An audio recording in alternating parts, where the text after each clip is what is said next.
My name is Michaela Crimmins, and I'm a Senior Program Manager with the URI Foundation and Alumni Engagement.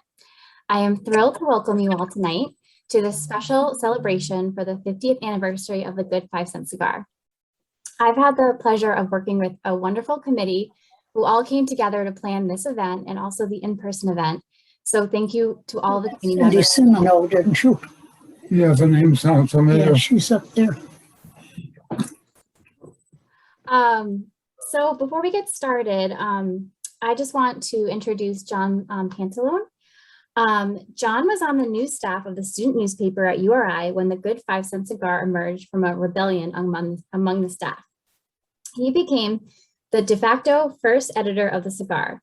After more than 27 years as a reporter and editor at newspapers and magazines in Rhode Island, he began teaching journalism at the University of Rhode Island in 2000. He became chair of the department in 2011 and still holds that position. His teaching ranges from introductory news writing to magazine writing, editing, and ethics for journalists. He has also taught a survey of mass media class for many years. I am now pleased to announce John, who will begin speaking.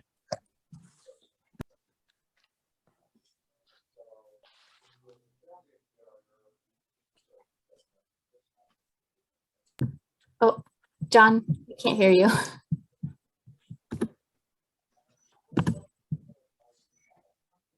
Michaela, he said in the chat that he lost his sound. Oh. Okay. We can give him a minute. But I can read the panelists' names for the evening before we get started. We have John Levesque from class of 1972, Ann Foster from class of 72, Bill Loveless from 72, Carol Klyman from 74, and Susan Roy from 73. So thank you all to our panelists for being here. We really appreciate it. While John is still figuring out his sound, I can actually pass it off to Jen Riley, our Dean of Arts and Sciences, to say a few words. Thanks, Michaela. And welcome, everyone. We're thrilled to have you here tonight. I was so excited to see the sign-up list today and the number of alumni who responded to this. And I hope we can see many of you at the face-to-face event we have coming up in a couple of weeks in October, because that would be even better. Students are back on campus. We're back fully in person. We're dealing well with COVID. Our faculty and staff, quite honestly, in the last year and a half, have been the heart and soul of what we've done and kept it all together. It's exciting to have that buzz back on campus again. And it's exciting to be doing events like this again and thinking about when we can see our alumni back on campus to share in all of the things Rhody that we do each and every day. I'm here in large part because I also have sort of the big picture of the college and the Harrington School of Communication. We have some great things happening. Ranger Hall, which is going to be the future home for the administrative offices for the Harrington School, is currently under renovation. We're looking at, we did the first floor, and thanks to a generous gift from Dick and Jean Harrington, as well as a match from the University of Rhode Island itself under President Dooley, we are renovating the second, third, and fourth floors. We're looking at a fall 2022 opening, and it's going to create all new active learning classrooms for us, administrative home for the Harrington School itself, a new film production shooting space that has the high ceilings and the great light, and the shades are going to come down in Ranger when we do that, along with a great storage space. We're going to be able to move equipment in and out quickly for our students. As well as a new film screening place on the fourth floor. Believe it or not, that attic way up there in that old building is going to become a film screening place. And then a couple of computer labs, because so much of what our Harrington students are doing now is digital and learning all of the software and things that they need to know when they go out into the working world. One of the things I see very clearly in the college, and you'll hear about this a lot, and you probably have heard about a lot, is there's three things our students really need. One is, we know higher education continues to go up. It's a people business. The cost is always there because we want to keep our class sizes small. That's actually something we've been talking about at URI that we want to continue to do, is sort of buck against that trend of trying to be efficient through large classes. We want to keep good student to faculty ratios so that our students actually know the faculty that they're working with. I know from talking with students that they're facing challenges with paying for tuition, paying for their books and all of that. One of the things, as I'm sure you've heard about, is that we have two great scholarships that support our journalism students. One is the Wilbur Dr. Endowed Journalism Scholarship. We award approximately $800 a year to a junior or senior majoring in journalism who demonstrates academic achievement and demonstrates a promise as a future print or broadcast professional. We have a good balance there of about $23,000. I know that we have a goal to get that to 50. One of the things I'm often talking to alumni when they come to me and say, how can I make a difference? I talk to them about impact. How do we create an $800 scholarship that suddenly becomes $1,200? That's a huge difference for our students and what they're able to do while they're here with us at URI. The other great journalism scholarship we have is the Linda Lotridge Levin and Leonard Levin's Journalism Scholarship. This one awards approximately $1,600 a year to students majoring in journalism based on their financial need and their merit. That balance is a little larger. It's roughly around $56,000, and we're hoping in the next year we can get that to $70,000, again, to sort of increase that impact. The second thing that our students need is experiential learning opportunities. And with our new director, who I'm going to introduce to you, or actually, hold on, is John back? Okay, I'm going to pass it back to John, and then I'll step in and introduce our new director. This is an audible, right?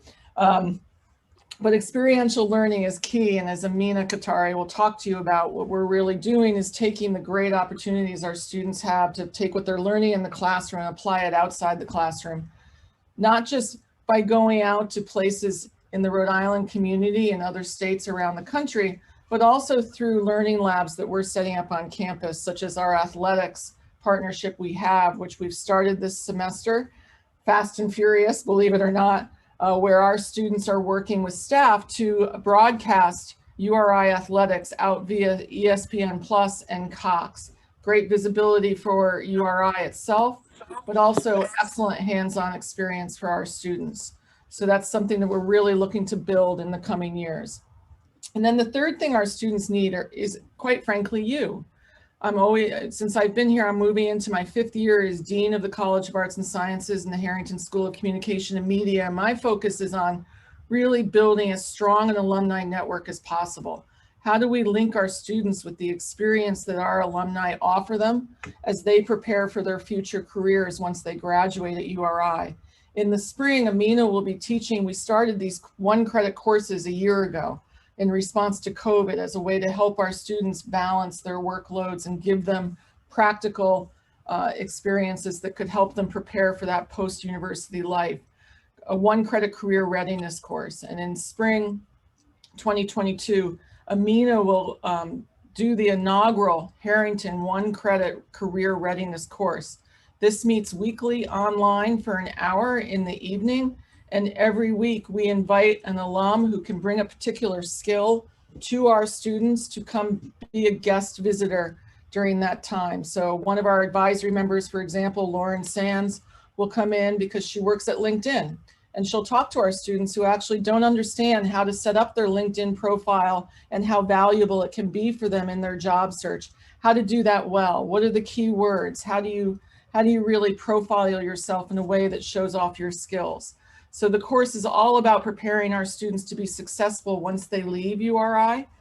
That's my goal. I want to have 90%, quite honestly, I'd like 100% have a job within 6 months after leaving URI. Great universities typically have a 94 to 95% rate for that. To get there, having help from alumni like you who come back and offer your advice and expertise and mentorship to our students is central to the work that we're doing. So if you're interested in that, reach out to me or Amina, and we would love to sign you up for our network and get you involved. We do events that are both virtual and face-to-face. I'm going to pass it back to John so he can do the introduction, and then John, you can pass it back to me and I'll introduce Amina.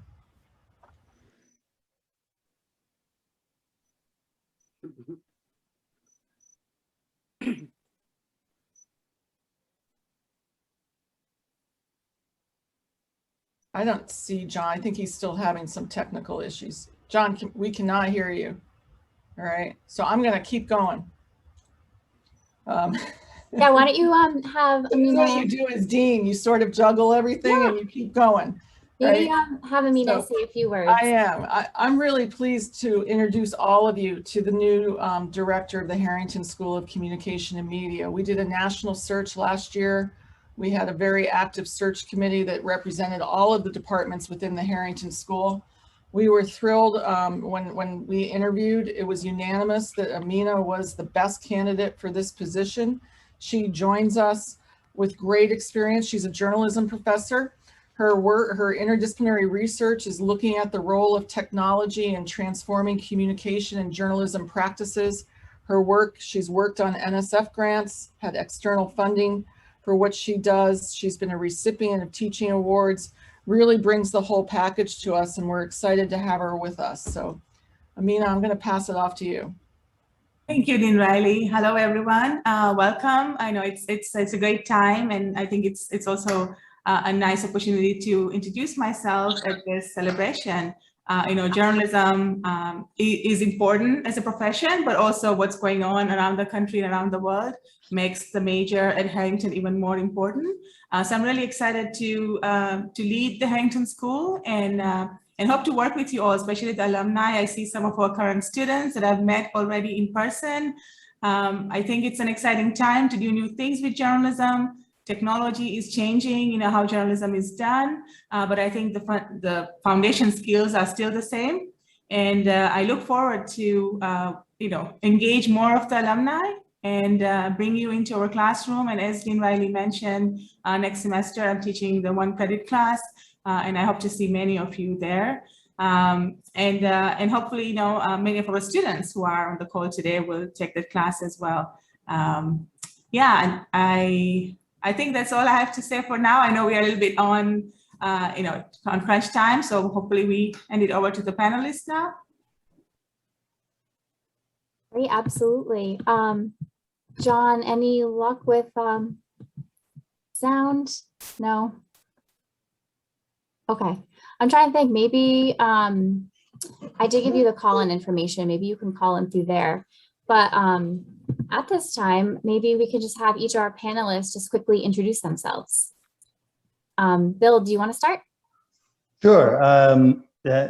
Happy to be part of the cigar band going back way back then. Excuse me, we've got one other computer in the room. Sorry for that echo. Anyway, Bill Loveless graduated in 1973. Was happy to be a member of the cigar band, and at the time, went on. It meant a lot to me. It gave me a foundation in journalism. I worked, 35 years or so as a reporter in Washington, and still dabble in journalism type things today, and podcasting and the sort. And look forward, proud of that paper. Proud it's been around 50 years.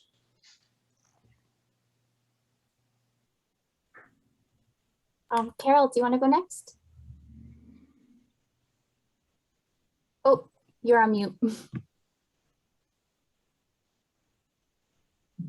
Not usually a problem for me. I'm not usually Carol. People probably would like to mute me. But so I'm Carol Kleiman. I was Carol Cioe back then. And I was part of the cigar band from like the absolute beginning. And it was a really exciting time in my life. And just, I learned so much, and it was so fantastic to be part of the team. And, it was so groundbreaking in so many ways. So I was in journalism for quite a long time until 1993 when I went to started law school. Well, even actually after that. But in 96, I passed the bar and got a license to practice law. And so I've been practicing law since then. Awesome, thank you. How about Anne and John next? Hi, I'm Ann Foster, sitting next to my husband, John Levesque. He'll do his talking in a minute.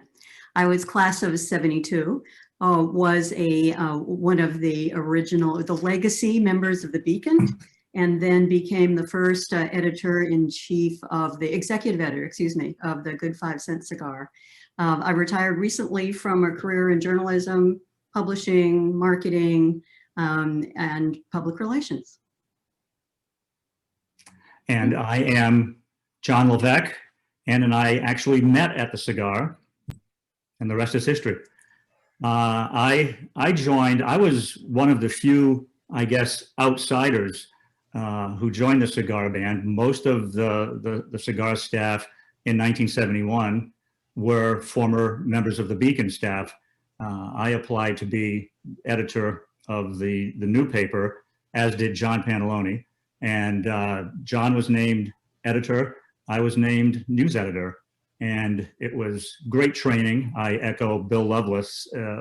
Probably the best decision I ever made when I was at URI was to join the staff of the cigar. I was already stringing for my local paper in West Warwick, but the clips I got at the cigar were I think, the thing that got me my first job in Hartford, Connecticut when I graduated. And I spent 50 years in journalism, retired a couple of years ago. I've also been teaching for the last 20 years in colleges in the Seattle area, and just recently hung up my teaching credential as well. So now I'm without portfolio at the moment. Oh, wait, you have a portfolio. You may have be retired from your career, but you met your wife at the Good 5 Cent Cigar. And you continue to have that part of your portfolio quite active. Yes, dear. Thank you so much. How about Lucia? Is Lucia there? Muting, yes. Hi, everybody. So I was class of 71 and was a Beacon writer, and then became part of the original Good 5 Cent Cigar. So my experience with the cigar was the last semester of my senior year, and still it had such a profound effect on me that hopefully I'll have a chance to talk a little bit more later.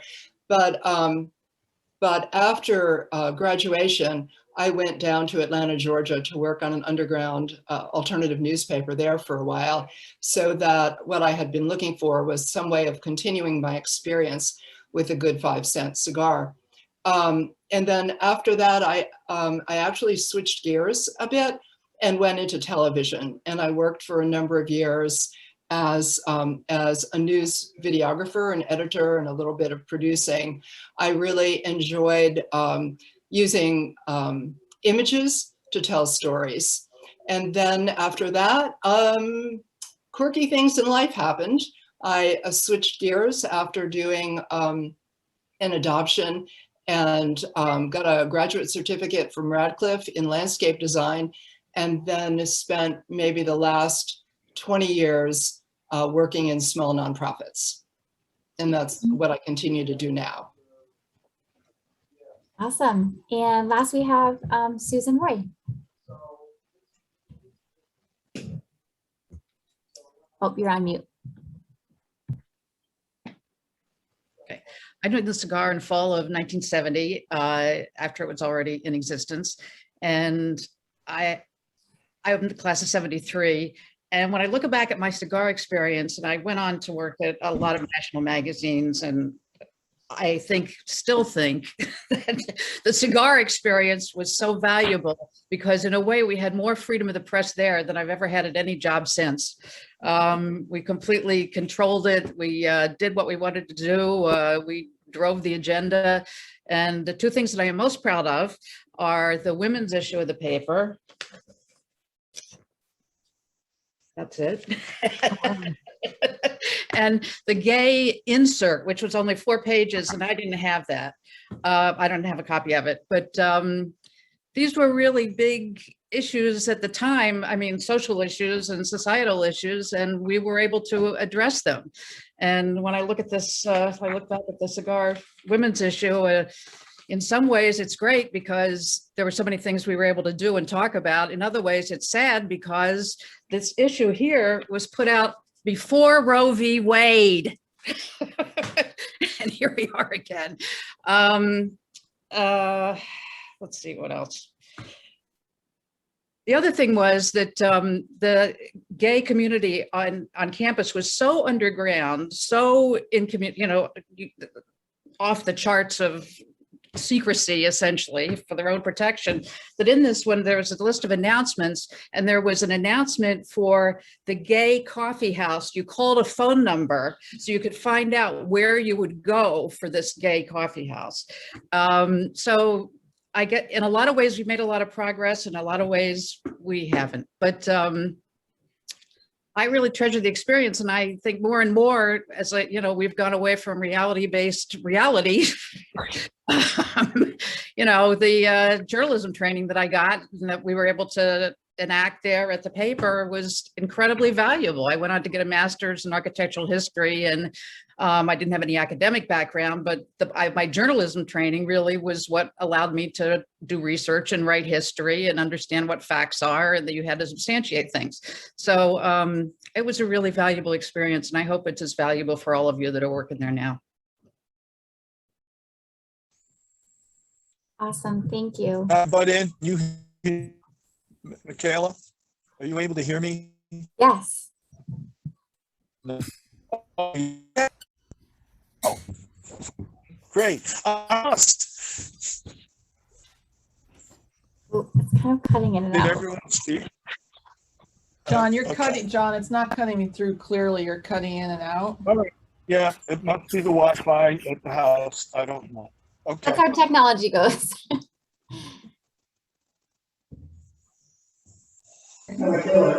Can you just call in, John? That's what I got. That's exactly what I'm doing. Oh, I'm on the phone now.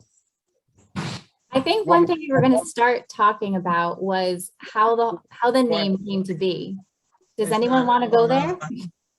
I think that John was the first editor. So, but I think Ann, you certainly were there at the very beginning. You also were on the Beacon, as you mentioned. You probably can recount as well as any of us the origins of the newspaper. Origins of the newspaper. Well, I think we started out talking about the origin of the name, and you want to talk about that? Well, I can talk about it because Richard Raffier, about whom you will hear more later, was doing the editorial for the first issue, explaining why we were called the Good 5 Cent Cigar. And I was assigned the research on discovering who the heck Thomas Riley Marshall was. Ann is holding up the actual front of the first issue of the Cigar in March 1971. We knew that Thomas Riley Marshall had once said in 1914, what this country really needs is a good 5 cent cigar, because you can find that quote in any Bartlett's familiar quotations. But in the cigar office on that night, we were probably on deadline. I'm guessing we had a Bartlett's, but we didn't have any encyclopedias, so none of us knew who Tom Marshall was. And I called the library because Richard Raffier had asked me to research it. Couldn't get anybody at the library, so I ended up calling my mom in Coventry, Rhode Island, because I knew we had a nice set of World Book encyclopedias. And she looked up Tom Marshall. Thomas Riley Marshall was the vice president under Woodrow Wilson. And indeed, in 1914, he had said, either on the Senate floor or in a Senate cloakroom, you can probably find 27 different versions of where and when he said it. But apparently it was in response to another bloviating senator going on and on about what this country needed. Vice President Marshall simply said what this country really needs is a good 5 cent cigar. And his point was that we need something that is of good value, that is reliable, that is accessible, that is meaningful. And we loved the name cigar because we knew it was probably a tad silly, but also, as Bill has said before, a poke in the eye to the establishment. And once we knew who Thomas Riley Marshall was, Richard was able to write the editorial and explain what the cigar was all about. And Ann, why no Beacon? What happened to the Beacon? Because I think many must wonder, there had been a paper around for 100 years. What happened to it? I think think it was a product of the times, that it was sputtering along as the vanilla publication of the university, which was doing what it had always done. And then the Times, this was the time of the takeover of the administration building and student strikes and war in Vietnam and protests and marches on Washington. And it emboldened us as a student body, I think, to think beyond what had been and even what was into what might be. And we realized that we didn't necessarily have to do things the way they had always been.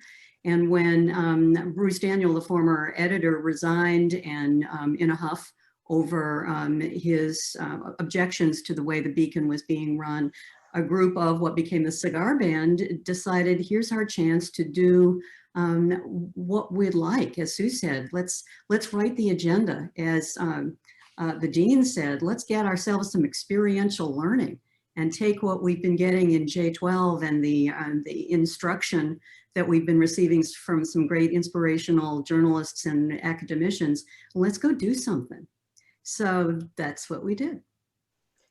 I remember it a little bit different from Anne. I remember Bruce resigning, the editor of the Beacon resigning, but that was after we locked him out of the newsroom and occupied the newsroom. And can you hear me now yet? A little bit. Really, this is a miracle. He also, as his last act as editor, published an 8-page edition with a headline on the front page said, "Nothingness, you deserve it." And then he wrote an editorial explaining to us why we deserved nothingness, and the rest of the paper was blank. So from that point, it was easy for the rest of the, for the cigar people to say, let's do it differently, okay? And I'm sorry about my text snafu, but it happens 10 times a day. Well, I think all of those explanations are true. Yeah. From nothingness, we could only go up. Yeah, really. But one thing I would, because I've been listening to you while I tried to figure this out, but one thing I would also say is that the folks who, most of the folks who were working at the Beacon that previous fall, which would have been 1970, had been running up against a brick wall with the editor, constantly saying, no, you can't do this, and no, you can't do that.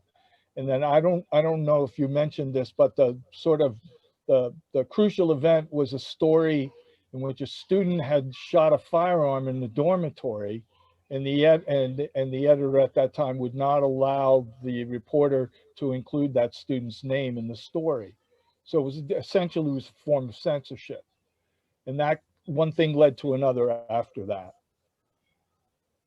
There was also a racial element to it as well, because there was a Black Panther group on campus, and they couldn't, the former editor wouldn't really allow them to be heard in the paper, was, censoring their letters or not allowing their letters to be published. And that was a huge issue at the time as well. So it sort of, we've come full circle in a lot of ways. Yeah. There was just so much turmoil on campus back then, much of it political dissent, driven by opposition to the Vietnam War.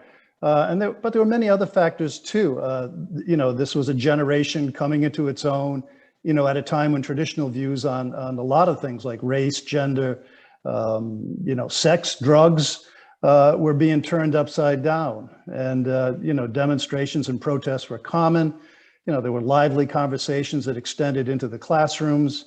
There were other signs of change on campus too. In the time I was there, a beer hall opened in the Memorial Union when the drinking age went from 21 to 18, and the first co-ed dorms opened up. So this was all covered in the cigar. Young reporters learning their trade by the bootstraps. Yep. And it helped shaped all of us, not only as individuals, but many of us as journalists in other fields as well. Yeah. So Lucia, I don't know, maybe you can address this point about how the cigar was organized against that backdrop that Bill described. So I'm not sure whether it was a conscious decision or it kind of just organically evolved. But my recollection is that once we reestablished the student newspaper as the Cigar, we very smoothly transitioned into a completely different way of working, with the exception perhaps of the a couple of official titles. The rest of us really worked very collaboratively. And what needed to do is what we did. Many of us were colleagues from the Beacon, or we had been in classes together. And so we worked in a collaborative fashion, which is what was so appealing and so profoundly moving for me, is that it was a different style of working that really allowed you to, the words respect and equal value, that we were all, regardless. I think I worked actually mostly copy editing and a little bit of writing, but we were there as a team, and it was the team effort that that had such a profound effect on me. And I think for probably the rest of my life, working life, kind of looked for that sort of experience of being able to work as part of a team with my colleagues. Great. So, Michaela, should we show the video now? Yeah, absolutely. Okay, I just want to do a very brief introduction. There are a number of students who have joined us for this reunion because they were curious, and some of them worked on a video about, well, you'll see what it's about, but it has to do with the cigar. So Michaela can play that for us now. Of course. Let me just.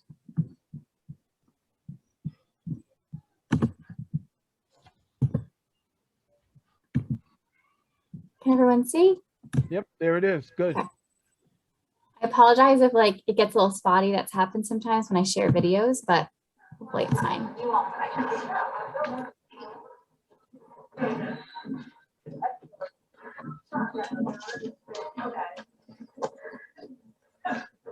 Hopefully this is in frame. I'm the one conducting the interview, so. Can you hear me?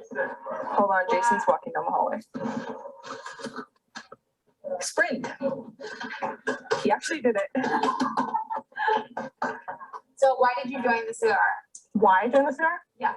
I had a little newspaper experience because I was looking to get into journalism.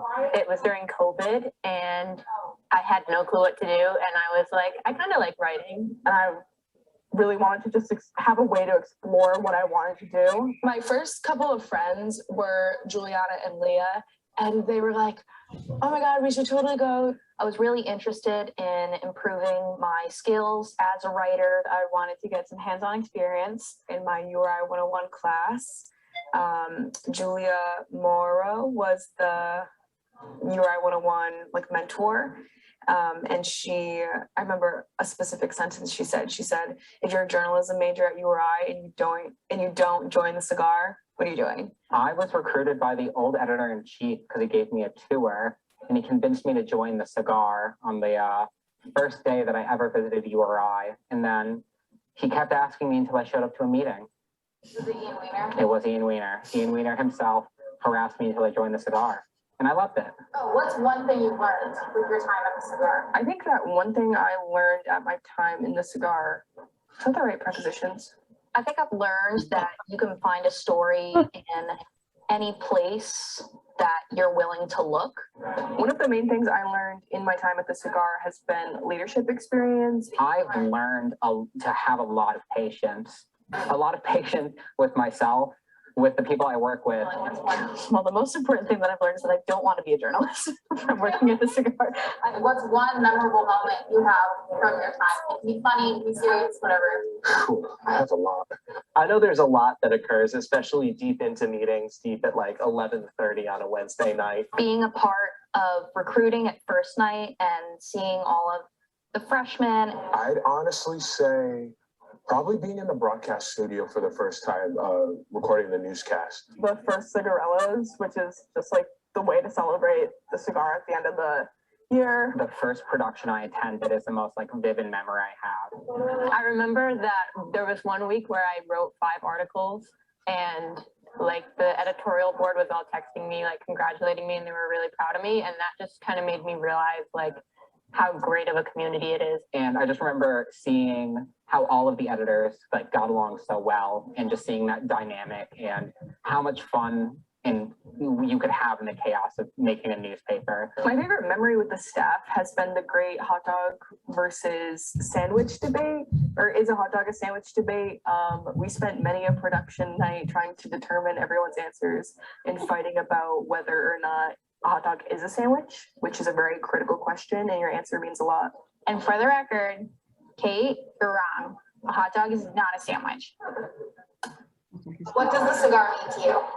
I don't know if I could say this in kind of one simple statement. The cigar means everything to me. It's a lot of my work. It's a lot of my social life. I feel like the cigar is a little family and we're all super tight knit. It's crazy because I actually never thought that I would, 1, be editor, and 2, like still be in love with the work that I'm doing. To me, the cigar has really served as my main safe space on campus. One thing I quickly realized was that everyone was so accepting and just a joy to work with. It's corny, I guess, but it really does mean everything to me. I don't think that my URI experience would be close to what it is now, which is a great experience without the cigar. And it has consistently been something that has welcomed me and offered me a place to be myself, express myself.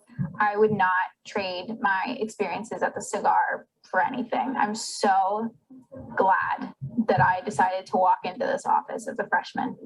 The cigar to me is really about, I guess, bringing people together. It's kind of a generic answer, but it not only within the organization, like all of us are really close, from editors to reporters to just anyone who pops in at any time, but also the people we interview, the people who read our stories. Like when I get to see a lot of faculty and professors specifically at the university, they are always like really appreciative of the cigar, and it kind of forms a community.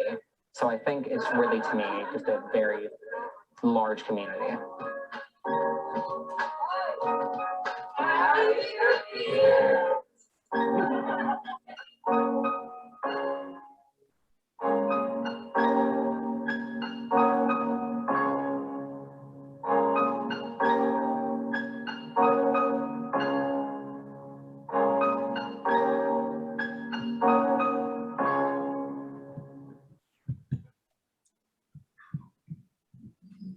That was so good.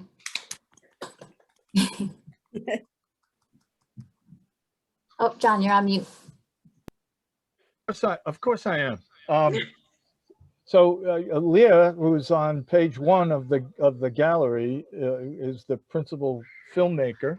Say hello, Leah. Hi, everybody.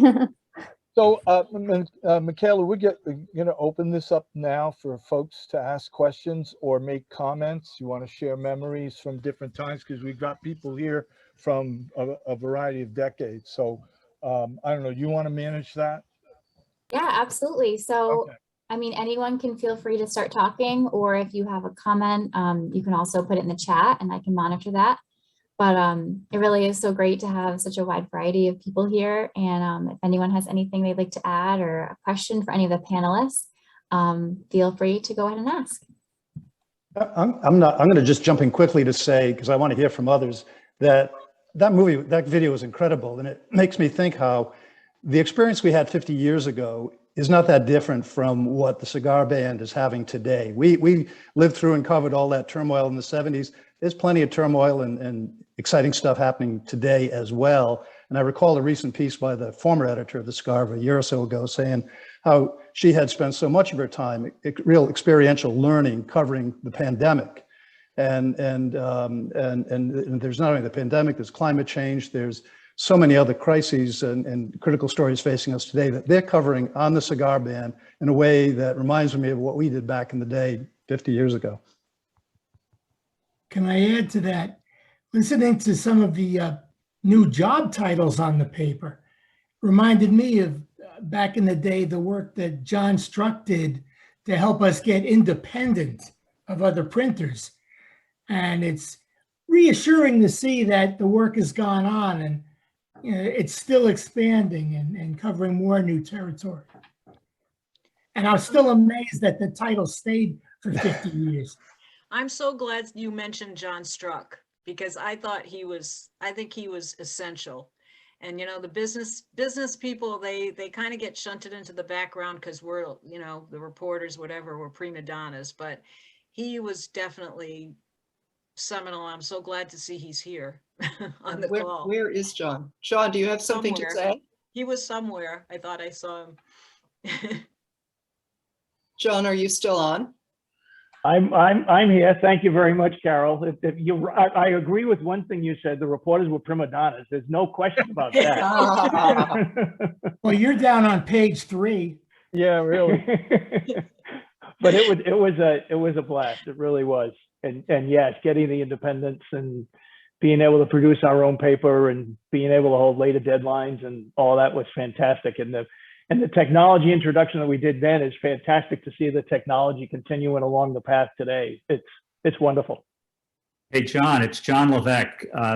Didn't we drag you onto the journalism side when we covered the primary in New Hampshire? I think you and I were taking photos on that trip. There's no question until Wilbur Doctor said to me, "You have absolutely no future. Stop writing." And he was right. Hey, John, Dave LaValle here. Can I jump in? Yeah, go. The discussion. I've had, there's a whole bunch of people on this call who I went to school with. Chris Blake just commented. A friend of mine, Paul Nonamacher, fraternity brothers, the whole bag, and we were the ones who took the paper from a twice weekly publication to 4 days. And I will tell you, we spent just about every stinking minute of our week in that paper. And we forged bonds that exist to this day. And to say that that we have a deep affection is selling it short. We love and care for each other very deeply. We've been to christenings and weddings and unfortunately now funerals, but it's quite a group. But one thing I wanted to add, and I'm still so proud of my cigar roots, and even as a PR guy now for 27 years here at URI, I never thought I'd leave the news business, but I bring that kind of a perspective to this job, and I think the kids at the Cigar, who I talk to almost every day, appreciate that. And one thing I need to say about that current staff is, unlike a lot of things that have happened over the years around here, I don't know if anything has had an effect on students and staff at the Cigar like COVID-19 has. Never has this school closed for almost half a semester, then come back to a semester in the fall with a good majority of the classes being produced online. And yet the Cigar never stopped publishing.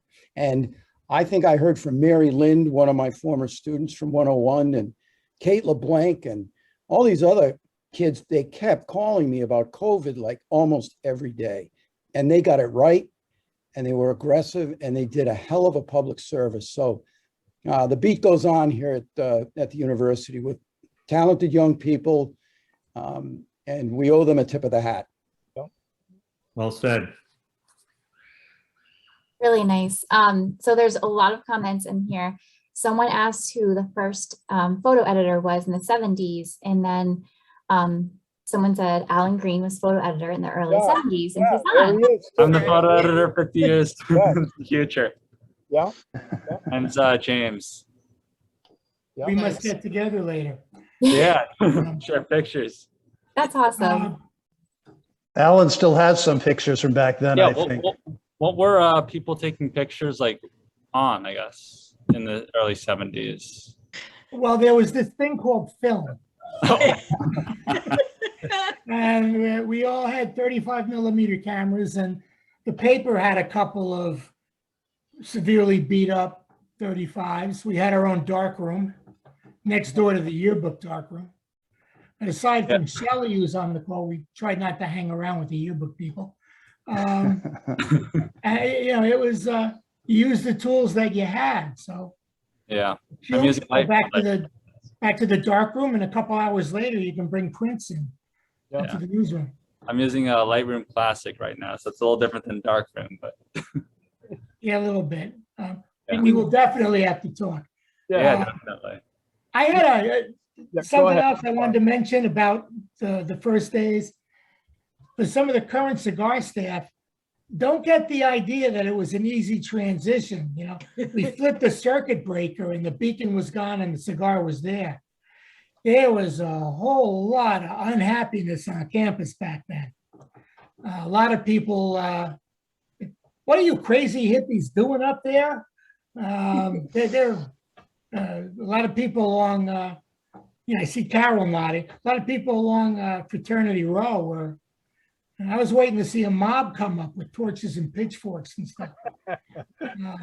There was a lot of anger over the nothingness you deserve it issue, like we had anything to do with it. And there were some turbulent times for a while. We also had to make a decision, a personal decision about whether we would strike during that time. And that was a huge issue for all of us. I think the issues in the country and on campus, we all felt that we had to take stands, and some of the instructors led the student strike, and we had workshops, and it was a very intense time. And it sounds like it's not that dissimilar, as somebody else said, from what you're going through right now. Yeah. I see we have a comment. It was from Len. It said, for years, whenever cigar folks went to meetings with other college journalists, everyone wanted to meet the people from the cigar because of the name, which I think that's really cool to hear. So just so everyone knows, that Len, if I'm not mistaken, is Leonard Levin, who is the second name on the Levin scholarship, and next to him, oh, nice, on page 1 is Linda Levin, now retired former chair of the department. Yeah, and Len would appreciate that story that John Levesque told about contacting his mother, because hardcore journalists like Len and Wilbur Doctor always told you to check everything. Even if your mother tells you, check it. Get another source. I might add, John and Michaela, the fascination with the cigar went well beyond our borders in Rhode Island. About 25 years ago, I've been in Seattle now for 30 some years, and about 25 years ago, I was invited to speak to a journalism class at Western Washington University in Bellingham, which is up near the Canadian border and about as far from Kingston as you can imagine. And I mentioned to the class that the journalism program at Western reminded me of the program at URI when I was there. It was a small department within the College of Arts and Sciences, a small staff of professors, all on a first name basis with their students. So anyway, I mentioned that I had gone to the University of Rhode Island, and I don't think I mentioned the cigar at all, or my being on the school newspaper, until one of the students just asked me. She said, "You went to URI? Were you on the cigar?" And I said, "Yes. How do you know about the Good 5 Cent Cigar?" And she just said, "You guys are legendary." And it makes me tear up even now. We had a reputation that went beyond our borders, coast to coast, and then some. Whoever thought we'd still be around after 50 years? I never figured, I always figured the name would have gotten changed at some point. Mm-hmm. Well, I noticed on the chat that apparently in the 70s, some administrator tried to get it changed. So thank you to the cigar staff and whoever else for resisting. Yeah, I think it was Vic Ferrante, and I don't know why he called us in, and he was like, "No one's going to take you seriously. This is going to hurt your credibility." And I was like, "What are you thinking?" And that's the speaking right now is Anna Maria Verzi, the captain of the ship when we went from twice a week to 4 days a week. And boy, did she do a great job. She dragged me off to a Cape Millet. And this is the beauty of the cigar. She brought me off to a Cape Millet lecture and then dinner at Frank Newman's house.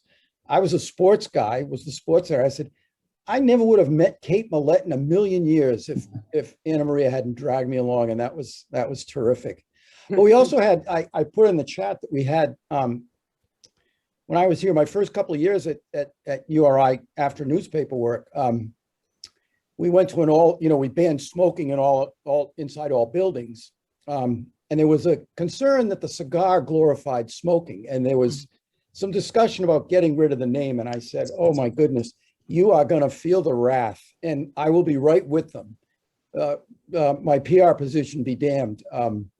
There's that kind of feeling for the name of the cigar. And I was traveling from DC on a train back to Providence when I was still in school, and we had printed up a bunch of T-shirts with the cigar logo on it because we were so proud of it. And I had the T-shirt on, and this old guy said to me, "What is that?" And I told him it was the name of the paper. And then he went into the whole history of Marshall and why that was such a great slogan for a newspaper, a great name for a paper.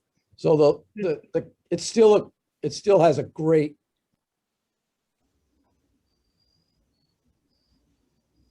Oh, Dave, you muted yourself. Yeah. Thank you so much. That was really nice. I just want to read a comment we got on our chat. Kathy Doyle said, "What an amazing OG team at the Cigar. Thank you all for sharing your amazing stories and for paving the way for the rest of us to have life-altering experiences running a daily newspaper. I know I speak for many when I share my gratitude, express my gratitude and admiration. The Cigar set the stage for hundreds of careers." Then we have, the name change. Let's see. Michaela, I'm just noticing that comment from Kathleen Duffy asking how much of a role did Jack Thompson, and Wilbur play in organizing cigar structure and advising in early years. Wilbur was the old curmudgeon that, scared many of us, and you either cut it or you didn't with him. But Jack Thompson was pretty influential for many of us too. I know it's my good friend Larry Foster's on the call, Shelley Zuckerman. We all were very fond of Jack back in the day, and he probably influenced us as much as anybody. I don't know that they had that much direct say in the newspaper. We didn't really want much input from faculty as it was. But I think just because of our relationships with some of those men, they still had an influence on us. But I don't know, maybe others remember that Jack Thompson as well. No, I agree, Bill. My recollection was that they didn't really have, I love Wilbur and Jack both, and Wilbur Doctor was like one of the seminal influences in my life. I'll never forget him, as long as I live. But I don't remember that any of the journalism professors really had anything to do with us. I was a freshman and I started right at the beginning. And I always think that and it might've been, it might've been intentional because they couldn't figure out what the heck we were doing. Or it could have been that they just wanted to stay out of our way and let us do our thing. They were always ready for advice if you went to talk to them about different things. But I kind of remember them as being hands off, and I don't know if everybody, else in the cohort. Yeah, no, I remember them being intentionally neutral. Yeah. I think they wanted it to be a learning lab. They were proud of us probably secretly, but they didn't want to influence us. And I don't remember them ever attempting to influence us. I think they knew we were doing something really different and new. And it really was. It really, especially after being in newspapers for 20 years, I realized what we did there was really different. It was really experimental. It was experimental journalistically. It was experimental in terms of how we made up the paper. The graphic design, especially after a few of us went down to Atlanta in John's Ford Falcon. 6 or 7 of us drove down to Atlanta and worked on Lucia's paper for The Great Speckled Bird for a week or something. We came back and we used, that was another seminal experience. It was very experimental in how we were organized, as Lucia pointed out.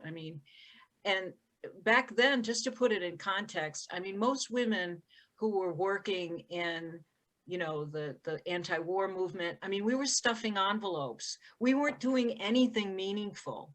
And at the 5 Cent Cigar, we were all equal. And that doesn't sound like a lot now, but back then it was incredible that women were in leadership positions, and, you know, we had as much say. Everyone had as much say. I mean, yeah, we had, you know, there were people who had titles, but we were, you know, we were the cigar band. We weren't, you know, we were equivalent. And it, I mean, especially as a freshman, the fact that people like listened to what I said was like unbelievable to me, because half the time I didn't really know what I was doing.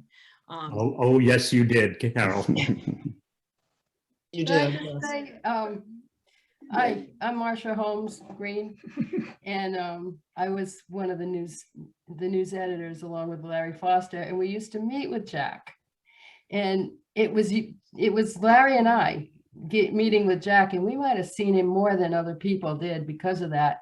But my recollection of it was that actually we learned a lot. It was never he wasn't criticizing what we were doing, but he was have ideas of what we might have done better, or what we might have, you know, nothing ever made us feel like, oh God, what we do.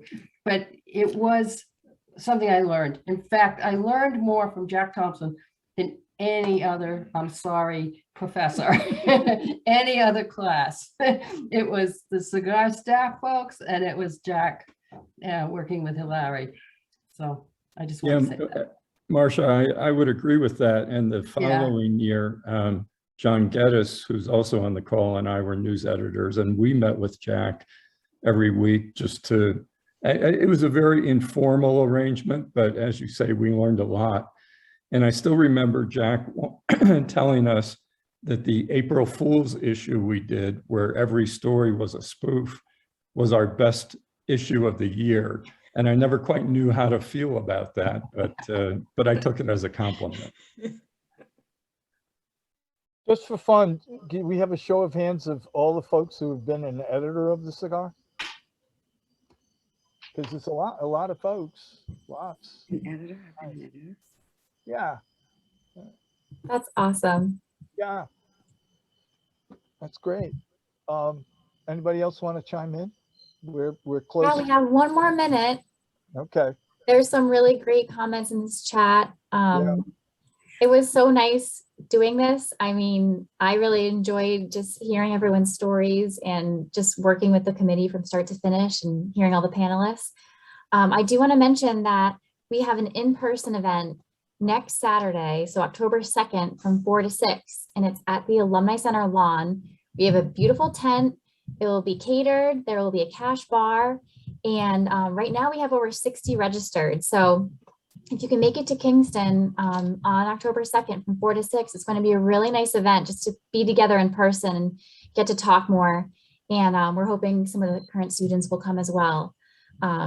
So thank you all so much for being here tonight. We really appreciate it. I will send the recording out tomorrow along with a survey, and then we'll also include some links that Jen had mentioned about the scholarships. Yeah. Hey, and spread the word about next weekend, because people have until Monday to register for next weekend's event. Yep. Yes, it's going to be great. I'm so excited. Thank you, John, so much for leading this. And thank you, Jen and Amina, for also leading. Yep. Great. Nice job. Thank you all. everyone for Thank you to our joining us. panelists.